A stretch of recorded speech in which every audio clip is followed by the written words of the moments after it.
আজকে আমরা আছি পৃথিবীর সবচাইতে সুন্দর শহর রাজশাহীতে। এখন রাজশাহীর নাম শুনলে আপনাদের মাথার মধ্যে কি আসবে? সেটা হচ্ছে আম।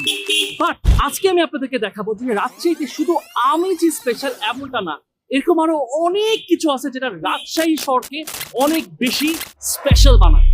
ভাই একদম অনেস্টলি একটা কথা বলি, আমি বিভিন্ন শহরে থাকছি, নিউ ইয়র্কে থাকছি, আমি ঢাকায় থাকছি, আমি মিশিগানে থাকছি, বাট অনেস্টলি বলতে রাজশাহীর মতো আমি কোনো শহর আজ পর্যন্ত পাইনি। রাজশাহী আমার কাছে একটা বেস্ট বেস্ট বেস্ট সিটি, এত সুন্দর একটা শহর, আর এইটাই আজকে আপনাদের কিন্তু আমি দেখাবো। রাজশাহী শহরকে এশিয়ার সবচেয়ে পরিচ্ছন্ন শহর হিসেবে প্রজাপতি আমের বেচা কেনা হবে প্রায় 1,500 কোটি টাকার বেশি। Rajshahi, the city that took on air pollution and won.